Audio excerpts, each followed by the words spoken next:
you know, I said like, all right, I'm paying for my things and you could pay for your things, you know? And that was because our relationship wasn't at a good point.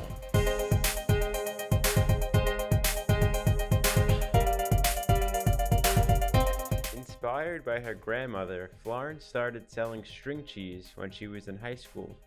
Along with her husband Maxie, Florence built a wholesale and retail cheese company called Grandma's Cheese. My grandma was doing cooking class. She asked me to come just to like be a helping hand. So I went and I learned the process, and it was really an amazing process, so hard to do, which was eye-opening because I love string cheese, but I didn't know what it takes to make the string cheese. So when I learned it, I definitely like picked up on it really quick because it's like a technique of stringing. So I think like during the class I was the one like teaching other people in the class. This was your first time? This was my first time. After that, I came home that Saturday on the lunch table with my whole family. I told them, guys, I'm starting a cheese company. And they all like laughed at me. It's 2013, it wasn't like cool to do that, you know?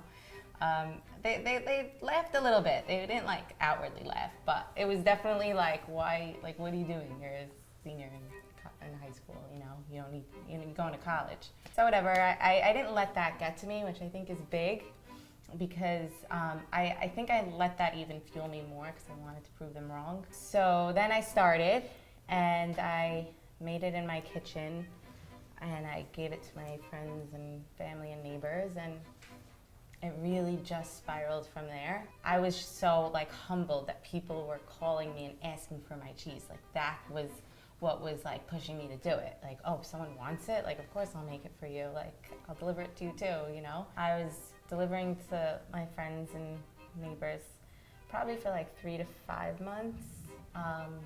And then I graduated high school, and I kind of wanted to like spread my wings and fly outside of the community, outside this cheese thing. Like I quit. I wasn't into it. Why'd you quit? I quit because I didn't want to be known as the cheese girl in the community. You know, I went to parties and people were like, oh, you're the cheese girl. And I'm just like, no, I'm not into that. I was like young and single. I wanted to be cool, you know? And then that summer of 2015, I studied abroad in Italy. And that's when I picked up on the burrata, but really their whole like way of life in Italy. It's very fresh and raw, and I just fell in love with the way they look at food. And one of the items was the burrata. They had it everywhere.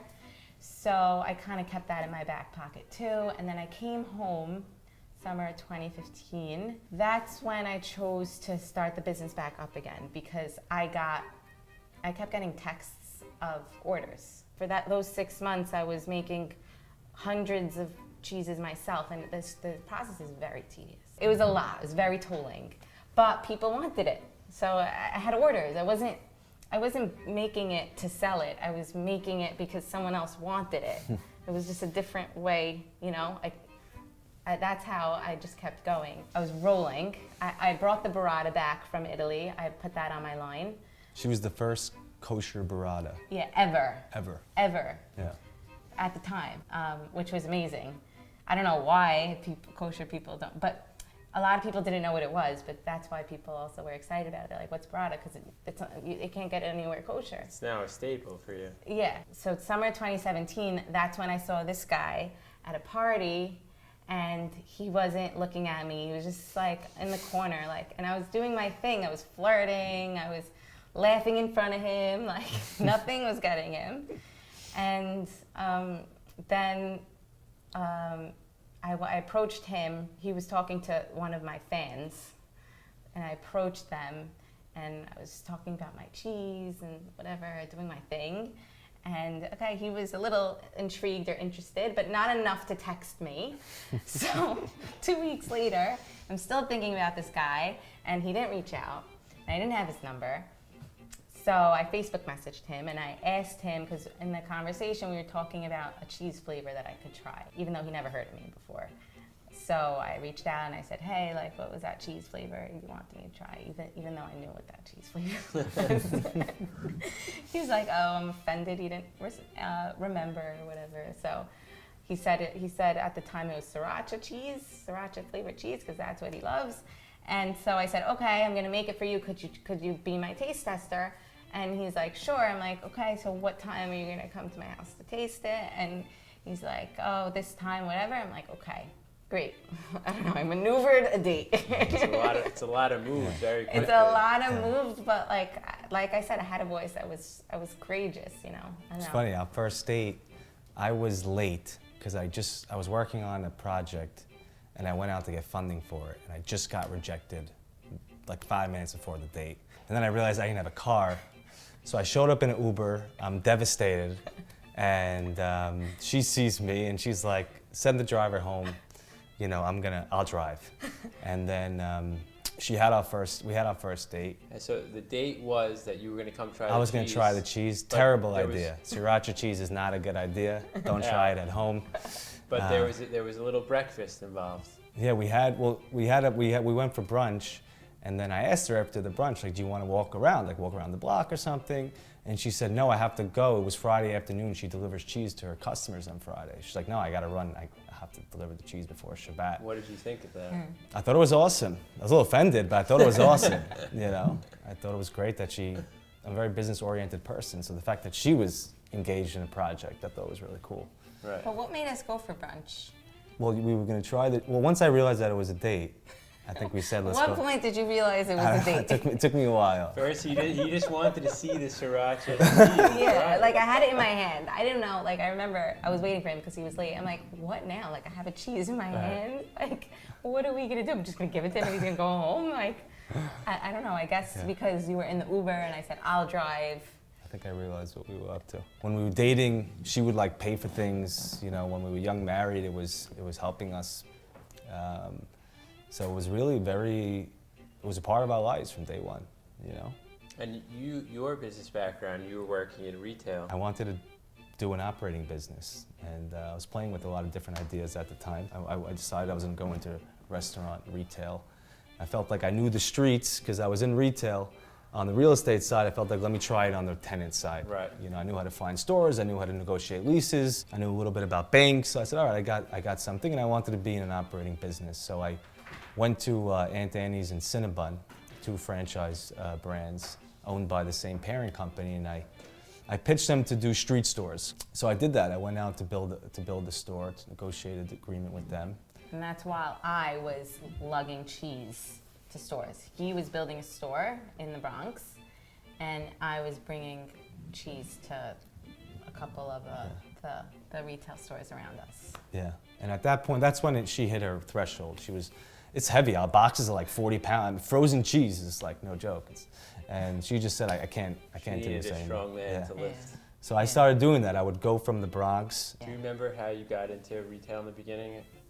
Yes, so before we came together, I had like quite a few customers on a spreadsheet that my brother actually engineered for me. You ended up showing that list, yeah, right? Exactly. So my father looked at the list and looked at me, and he was like, okay, time to get you in a store. So he approached Uri's. He basically printed out all my customers and their names, and he showed it to Uri, and he's like, you know, my daughter makes cheese, and these are her customers. And he looked at it, and he's like, oh, okay, so I think we'll sell it here. They were his customers also. They were all Right, his right. customers. He recognized right. a lot of the names. From there, kind of just From there, went from one store to the yeah. next. How many stores were you in the beginning? Do you remember? At the time, I was in like 5 or 6. Now I'd say we're in like 12 or 13. So you guys are getting into new stores, and you're walking in, lugging. Yeah. What is it? It's Yeah. It's like a box of cheese. We didn't even have like a hand truck. Right. It was just Literally us. holding it. cheese, and some of these stores it gets crowded in there, and I'm fighting people to get the cheese. And You ended up giving up your business. I mean, the game plan was that Grandma's Cheese was going to be the small business that we just used, Right. you know, to write off expenses and whatnot, you know, while I built the big thing.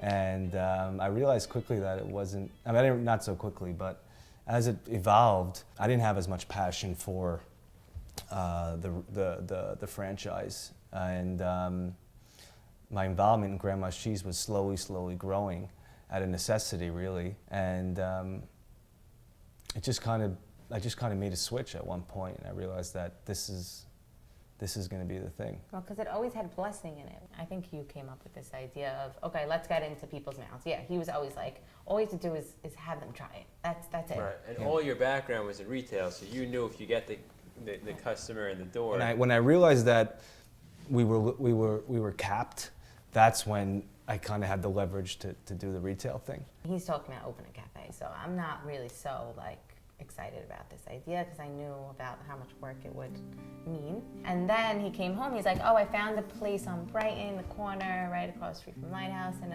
all I said was, if we were to do it, that's the spot. That's where I genuinely had a vision of where we would be in the fairy, in a fantasy. And then once he heard that, he just went full throttle. That was his green light to go for this whole cafe thing. Yeah, and that's the dynamic of the relationship. I think I'll work on things, I'll play with ideas, and then we sit down in the kitchenette, and she takes it and kind of decides, or she'll through the process she makes the creative decision on what we're doing and why. So I think it's our talks together, our breakthroughs together. We always say, our best ideas are because we're brainstorming together, came out of that. Yeah, and I think we learned to give each other the creative space, she doesn't shut me down when she knows when I'm just revved up an idea and I just need to play, I'm in the play. Like a toolbox. Okay. I just let him play, let him do his thing, and then same thing with her. I think especially with husband and wives, I think a lot of people will, especially if their wives is going into business, they'll want to be very involved because they're in business. So how could you not want my advice? And I think it's a mistake. Give them the space to create, to make their own mistakes, to have their own journey, because ultimately they have their own. Women are very intuitive people. So if you put them in certain forums, they really shine. And how did you realize that so quickly? I think we had a mutual mentor, marriage kind of counselor who was essential in our success. As a couple, not as a business. Yeah, but it's important because where we are as a couple is, you feel it in the business. It's directly correlated, and he would always tell me, just give her space. Don't try to control the situation. Because when we were doing therapy or looking into ourselves, I was up and coming. My business was blossoming, and were you in business? Maybe you weren't in business at the time, but for me, for him, when we started dating seriously, he didn't say he didn't just jump in and put his input in. It was still mine, which I appreciated. Right. And we weren't a dual income couple because I wasn't making an income. So we were a single income couple, but it was hers. Was that hard? Right. Yeah, as a man. Yeah, I think it was. Especially delivering cheese in supermarkets that my mom and cousins and friends shopping, and people still come up to me in the supermarket and ask me where things are because they think I'm working, I'm part of the crew, so I think, a bit of a ego challenge, but in the end. Did you, at that point, did you feel like, my 10 years of working so hard led me to do just cheese. Being a delivery guy? Yeah, kind of, yeah. We had our breaking points, where I felt like I'm bringing in all the money, and he had his store, but his store was more this is the end goal, or this will be our money pot in the future, and I'm not such a patient person, so I think we hit a point where, I said all right, I'm paying for my things and you could pay for your things, and that was because our relationship wasn't at a good point. So we would talk about the apartment. You would say this isn't an apartment I would want. I would get a cheaper apartment. I'm not paying for this apartment. I'm like, okay, fine. So I'll pay for it. We would just start talking about whatever, and that's because of our relationship at the time.